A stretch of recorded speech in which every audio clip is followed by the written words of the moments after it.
Ahojte, vítajte naspäť. Dnes vás zdravím opäť spoza Mláky a dnes vám porozprávam niečo o tom, prečo som sa prihlásila na vysokú školu a ako to zatiaľ ide. Mám ináč obedňajšiu prestávku, takže dnes sa prechádzam tu v takom malom lesíku a keď sa budem vrácať do práce, ktorá je niekde tu, za tými stromčekmi, tak vám ukážem, ako vyzerá to, kde robím zvonku. V minulom videu som vám ukázala, ako vyzerá môj masážny salónik vo vnútri. Takže teraz vám ukážem trošku to okolie a v akej budove vlastne prenajímam svoje priestory. Takže vitajte. Kým začnem, veľmi ďakujem za všetky komenty a za všetky lajky a taktiež, že odoberáte môj kanál. Veľmi mi to pomáha, veľmi ma to teší a motivuje k tomu, aby som robila naďalej tieto videá. Takže ďakujem a keď ma ešte neodoberáte, tak stlačte tlačítko subscribe. Je to zadarmo, nič vás to nestojí a mňa to veľmi poteší a podporí. Takže poďme na to. Prácu masérky robím už 14. rok. Začala som robiť po škole v masérskom salóne, kde som robila asi rok a pol. A potom mi jedna kolegyňa navrhla, aby sme začali robiť sami na seba. Tak sme si prenajali priestory a začali masírovať. Potom som sa s touto kolegyňou rozišla a začala som pracovať úplne len sama. Nikdy som nemala žiadnu ambíciu prijať nejakých zamestnancov alebo rozšíriť tento salón, pretože som sa jednoducho nechcela stresovať so zamestnávaním nejakých ľudí a tak ďalej. Tak som si povedala, že to, čo si vyrobím sama s vlastnými rukami, tak to mi bude musieť stačiť. No v tom čase som mala len nejak po 30-ke. A ako roky pribúdajú, tak si človek uvedomí, že tá mladosť, že to zdravie nebude stále také, aké to bolo. Že rokmi sa to telo opotrebúváva. A teraz, keď mám 44 rokov, tak som zistila, že tie ruky už mi dávajú zabrať trošku častejšie, ako bola kedy. Taktiež sa mi stalo začiatkom tohto roku, teda začiatkom minulého roku, že moja kolegyňa, s ktorou som chodila do školy, zatvorila svoj masérsky biznis po 10 rokoch práce, pretože si vlastne ublížila, začali bolieť zápestie, začali bolieť lakeť a už nebola schopná masírovať. Táto moja kolegyňa je o 10 rokov staršia ako ja. No a ja som po nej prebrala dosť veľké množstvo jej klientov a každý deň som si pridala plus 1 až 2 klientov. Čo bolo pekné, pretože som mala extra príjem, ale po celom roku takéto makačky som si uvedomila, že keď príde piatok, sobota a končím vlastne pracovný týždeň, moje ruky sú brutálne unavené. No a tam som vlastne takto začala uvažovať o tom, že v podstate mám len 44 rokov a do dôchodku ešte ďaleko, ako sa hovorí. A tak som začala rozmýšľať, že čo keď mne sa to stane, že o 5-10 rokov proste tie ruky už nebudú také silné, tie klby už nebudú také zdravé a čo keď ochoriem, čo keď sa mi stane niečo a proste moja práca funguje iba vtedy, keď mám plné zdravie. Taktiež som si uvedomila minulý rok, keď som mala chrípku asi 4-krát do roka, čo sa mi veľmi nestáva, lebo ja som akože našťastie celkom zdravý človek. Nechytajú ma veľmi choroby, ale minulý rok bol iný. Neviem prečo, ale proste mala som pocit, že každý jeden vírus si na mňa nejak zasadol. A fakt každé 2-3 mesiace som chytila nejakú nádchu, chrípku. No a keďže robím v blízkosti ľudí a dotýkam sa ich, tak je jasné, že s smrkajúcim nosom a s kašlom sa proste nedá pracovať. A ja keď nepracujem, tak nezarobím. Nemám žiadne platené voľno, nemám žiadne PN-ky, platené, nič také, takže v podstate príjem je iba vtedy, keď sa pracuje. No a toto všetko mi začalo tak otvárať oči, že asi by som sa mala nejako zamyslieť nad tým, že čo ďalej, čo bude, keď proste opäť o 10 rokov už nebudem môcť robiť túto prácu. A že teraz je ten čas, keď je ešte možno nie je neskoro na to, aby som začala alebo si niečo pripravila teda do budúcnosti. A takto vlastne som začala robiť taký ako keby prieskum trhu, rozprávala som sa so známymi a vyšlo mi z toho, že najlepšie by bolo fakt to zdravotníctvo, pretože tu v Amerike, čo sa týka zdravotníctva, tak sú veľmi dobré zárobky. A keďže robím masérku, tak je to niekde celkom blízko mojej profesii, práca s ľuďmi, a práca s ľudským telom a toto ma aj veľmi fascinuje. Ja si myslím, že ľudské telo je niečo úplne magické a tak komplexné, tak komplikované, že to všetko ho robí brutálne nejakým úžasným proste je to úžasné, mňa to strašne fascinuje, ako všetko v ľudskom diele funguje a ako to všetko pracuje a tak ďalej. Takže som sa rozhodla, že samozrejme musím niečo nájsť v tomto obore, proste niečo do zdravotníctva, niečo, nejaká práca s ľuďmi. A tak som sa bavila s jednou kamoškou, ktorá robí ultrasound technician. To znamená, že robí ultrasound, ultrazvuk po slovensky. Ona robí pre firmu, je tam proste na dosť vysokej vedúcej pozícii a ona si prešla proste všetkými tými pozíciami, čo sa týka radiológie, röntgen, ultrazvuk, mamogramy a proste robí v tomto odbore už vyše 20 rokov, takže vlastne to pozná celé. A ona mi vlastne povedala, že nech porozmýšľam o niečom takom, je to veľmi dobre platená práca a čo sa týka tej vysokej školy, tak nie je to až také brutálne náročné, že by som to mohla kľudne aj v 40-ke zvládnuť. Takže na základe toho všetkého som sa takto nejak rozhodla, že teda asi idem do toho a urobím si taký prieskum, čo sa týka vysokých škôl tu v našom okolí a že sa teda rozhodnem, že či sa na to dám alebo nie. Pozrela som si dve také vysoké školy, tu čo máme nedaleko nás. Ono sa to tu volá County College, čo znamená, že ako keby každý okres tu v USA má svoju vysokú školu.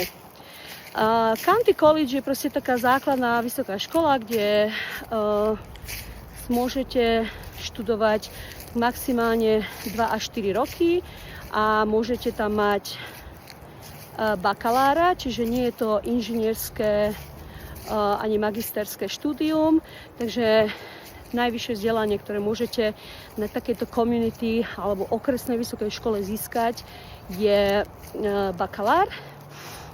No a keď vy bývate v tom okrese, kde aj študujete, tak vlastne školné, ktoré musíte tu zaplatiť v Amerike vždy, je najlacnejšie. Čiže keď ste z toho okresu, kde máte školu, tak máte vlastne najlacnejšie školné. A ak by som sa prihlásila do inej školy v inom okrese alebo nedaj Bože v inom štáte v USA, tak potom už moje školné ide hore. Takže ja som sa rozhodla kvôli tomu, aby to bolo čím lacnejšie, vybrať vysokú školu v mojom okrese a začala som tak akože pozerať na internetovú stránku a pozrieť si požiadavky a takéto veci, aký tam majú program. Tak na tejto škole majú dvojročný program, volá sa to radiography, to znamená radiológia a tam môžete vlastne získať taký základný stupeň vzdelania, čo sa týka röntgenového technika, mamogram a tieto všetky ako keby diagnostické, technické obory. Takže som si povedala, že idem do toho. Napísala som e-mail do tejto vysokej školy, napísala som im, že vlastne ja už mám 44 rokov, že som študovala na Slovensku, že v USA nemám skončenú strednú školu, nemám ako keby maturitné vysvedčenie z USA, iba zo Slovenska, ktoré je staré 25 rokov, že čo vlastne v takomto prípade mám robiť. No oni mi opísali, že keďže som študovala mimo USA, musím vlastne všetky vysvedčenia, ktoré mám zo strednej školy, dať preložiť certifikovaným prekladateľom a toto im musím zaslať a to je vlastne prvý krok. Druhý krok je samozrejme dať si prihlášku, ktorá stojí $25. Robí sa to všetko online. Bolo to veľmi jednoduché, tak toto všetko som urobila. No a kameň úrazu boli tie vysvedčenia. Chvála Bohu, som si ich všetky doniesla zo Slovenska, čiže všetky moje vysvedčenia zo základky, aj zo strednej školy ja tu mám. Ale v roku 2012 sme mali v New Jersey veľký hurikán. Bolo to taký prvý veľký hurikán New Jersey, veľmi nečakaný, pretože New Jersey nie je štát, kde sú hurikány bežné. No a my sme vtedy vlastne boli úplne zatopení, náš dom. A všetky naše doklady, papiere, veci boli vlastne pod vodou. Po hurikáne sme sa nemohli vrátiť do domu, museli sme si nájsť nové bývanie. Prali sme, sušili sme veci, samozrejme veľmi veľa vecí, ktoré boli zničené, sme vyhodili. No a vysvedčenia som vysušila, ale čo sa stalo? Známky, ktoré boli písané ešte vtedy atramentovým perom, mojou triednou profesorkou, tak boli všetky rozmazané. Takže ja som vlastne poslala môjho brata, aby išiel do mojej strednej školy na Slovensku a spýtal sa, či by mi mohli vystaviť kópie mojich vysvedčení. Všetky od prvého ročníku až po maturitu. No, môj brat tam išiel, ale nemal veľmi dobré správy pre mňa, pretože riaditeľka mu povedala, že sekretárka je dlhodobo na PNK, že je vlastne na všetko sama, na všetky papierovačky a keďže ja som maturovala už pred 25 rokmi, takže to bude veľmi ťažké nájsť tie staré vysvedčenia, že sú už možno v archíve a že musím poslať elektronicky nejakú žiadosť, že musím vypísať všetky údaje a keď ona na to bude mať času, tak že sa mi to na to pozrie. No v tom momente som pochopila, že ja sa takto na túto vysokú školu nemôžem zapísať, pretože tie vysvedčenia nebudem mať. A toto bolo asi týždeň pred Vianocami, tak si hovorím, idú sviatky, budú prázdniny. Riaditeľka tej školy bola jednoznačne už prepracovaná a v strese. Tak som vedela, že jej prioritou nebude to, aby mi pozrela tieto vysvedčenia. A ja som už veľmi chcela začať túto vysokú školu po novom roku, tak som si povedala, že to jednoducho ja prepíšem tie vysvedčenia perom. Tak som si 2 dní precvičovala písanie známok výborný, chválitebný, absolvovala a ešte veľmi dobrý, čo bolo správanie.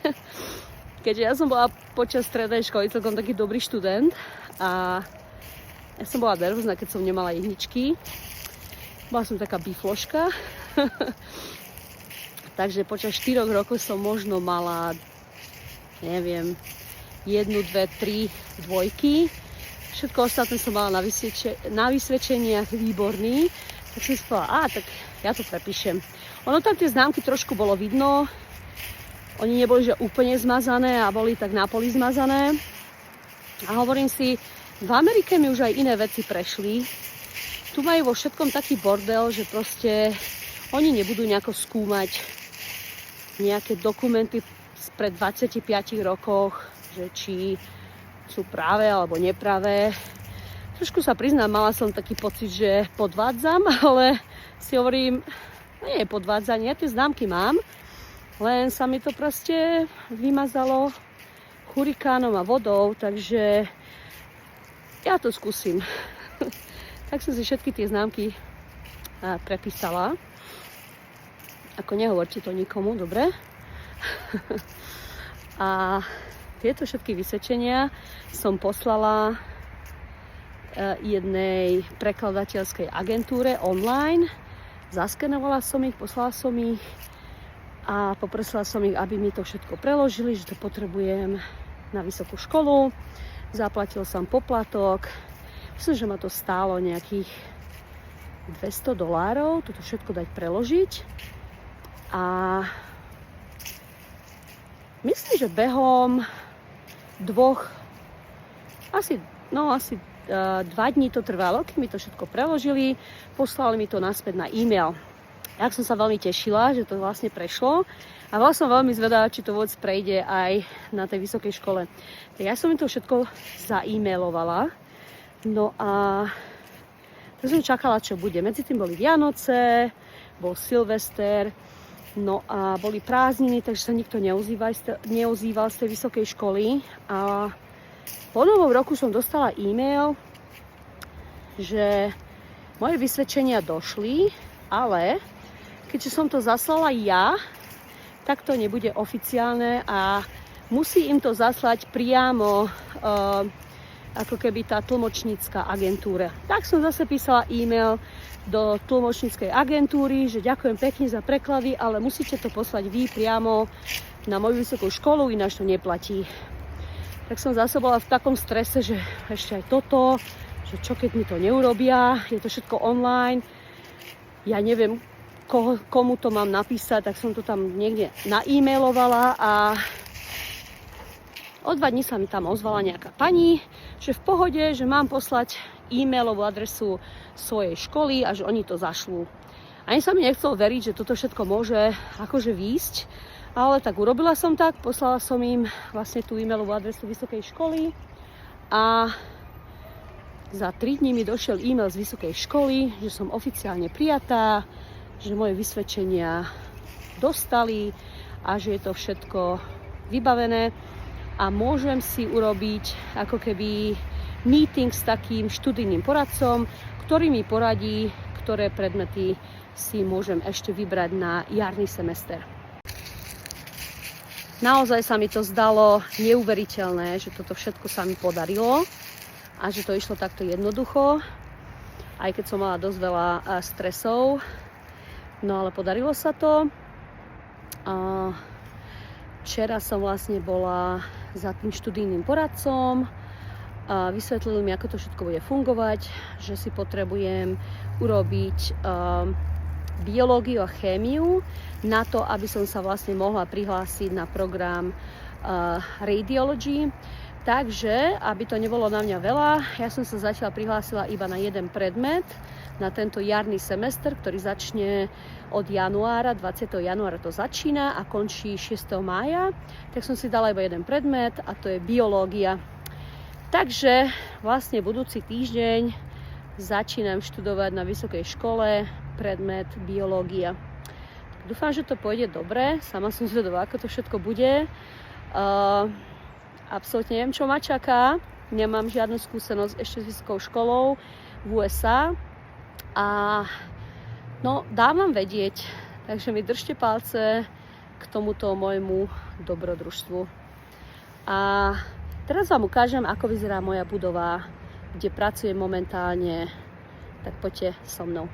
Takže toto je budova zvonku, ako vidíte.